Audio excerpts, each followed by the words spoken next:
सुंदर सा चक्र भी आपने सुना है। बस हम लोग को यही खुशी है कि हम लोग जैसा सोच रहे थे वैसा आप लोगों को अच्छा लग रहा है। और सबसे ज्यादा आनंद मिल रहा है तुम्हारे नितिन भैया दे रहे हैं। अरे वाह, बहुत बढ़िया कमेंट्री अनाउंसमेंट आप कर रहे हैं, बहुत बहुत धन्यवाद भैया को। अभी आप बहुत सुंदर सा चक्र सुन रहे थे बड़े भैया के द्वारा। सुंदर सा सवाल सुना है, अच्छा जवाब भी सुना है, और कुछ थोड़ी बहुत बातचीत भी सुनी है।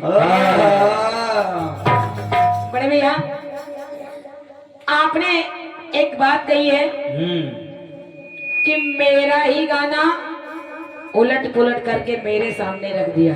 अच्छा, गाना भी मेरा, कटपीस भी मेरा। शशि भैया इस मंच के माध्यम से मैं आज एक रिकॉर्डिंग चल रही है और ये मंजू सिंह कह रही है। हाँ कैमरामैन फोकस करें। आज 9 साल पहले इस गाने को हमारे मोदी भैया ने लिखा है। हाँ ये मोदी जी की कलम थी। और आज से 9 साल पहले मैंने संतोष राय जी के सामने कानपुर में गाया है। और आपके कानपुर रायबरेली का कोई ऐसा कीर्तनकार नहीं है जिसके सामने मैंने ये गाना ना गाया हो। आप किसी भी कलाकार से पूछ सकते हैं, क्योंकि आपने कहा मैंने गाया जैसे तीर कोई निकला हो कमान से। यही प्रसंग है शशि भैया। तो प्रसंग किसी के नहीं होते हैं, कथानक किसी का नहीं होता है ना। वही ग्रंथ आप पढ़ रहे हैं, वही ग्रंथ हम पढ़ रहे हैं। वही बात मुझे अच्छी लगी, वही आपको अच्छी लगी। और का अब इसका मतलब मैंने लिख लिया फिर आपने लिख लिया तो ये आपका हो गया। ये अगर इस बात को आप सिद्ध करना चाहते हैं, मैं सिद्ध करके दिखा रही। जिस तरीके से आप है उस तरीके से।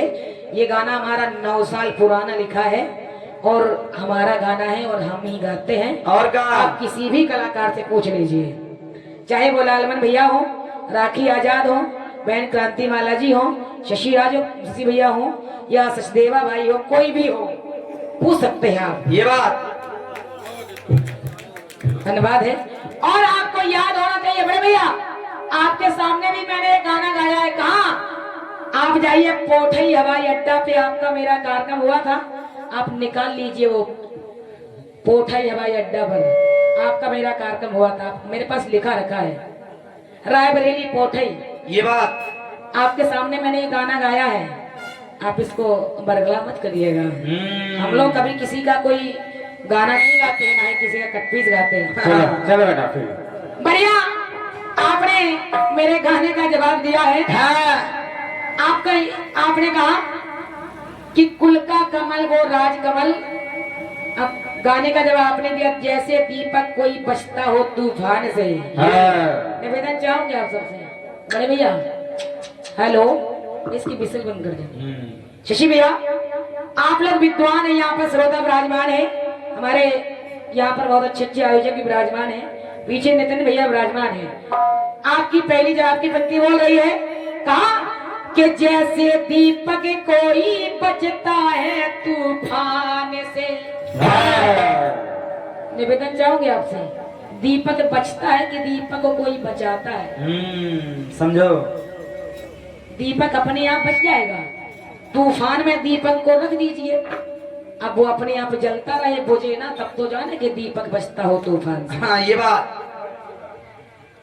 दीपक बचता नहीं, दीपक को बचाता है कोई। हाँ ऐसी ऐसी बातें कहाँ से सोचते हो। धन्यवाद है। दूसरी पंक्ति आपकी बोल रही है, आपने कहा कि जैसे स्वाति बूंद टपकी आसमान से। मान लिया मैंने, यू कहा है। लेकिन आपने कहा कि कन्हैया द्रौपदी का चीर बढ़ा रहे हैं और कन्हैया नजर आ रहे हैं ना। द्रौपदी का जब चीर बढ़ा तो वहाँ कन्हैया नजर नहीं आए। धन्यवाद है। केवल चीर दिखता हुआ नजर आया है, और जब चीर दिखता हुआ नजर आया है तो वहाँ कैसे कह सकते हैं कि जैसे स्वाति बूंद टपकी आसमान से। तीसरी बात, तीसरी पंक्ति आपकी बोल रही है कि जैसे कमल खिला हो रेत के मैदान कभी खेला है? बताओ।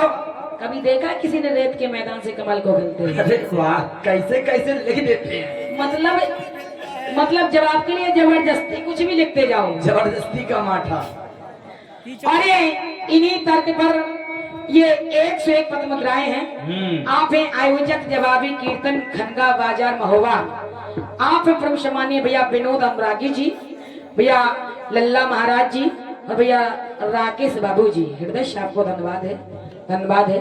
आइए, एक मैंने टुकड़ा दिया, उसमें मैंने नवमी तिथि को जोड़ दिया, तो आपने कहा मंजू जी मैं गिनती छोड़ना हो। और जवाब देखिएगा, जवाब आया आपका, सुनिए कहा, सुनिए।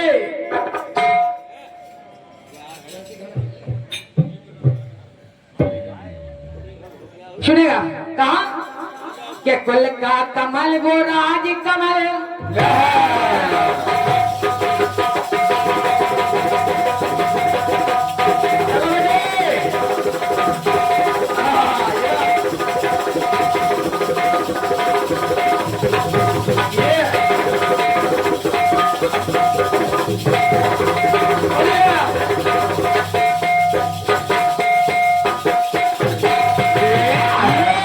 आपकी दिमाग की पंक्ति बोल रही थी कि जोड़ी जुड़ी बलराम की जो, अरे घड़ी ये सोच की कहा कि दूल्हा है इस देश का, कि दूल्हा है इस युग का, तो दुल्हन है उस लोग की। सती भैया गलत? गलत। बड़े भैया अन्यथा ना लेना। Hello, hello. यहाँ पर बहुत विद्वान श्रोता है।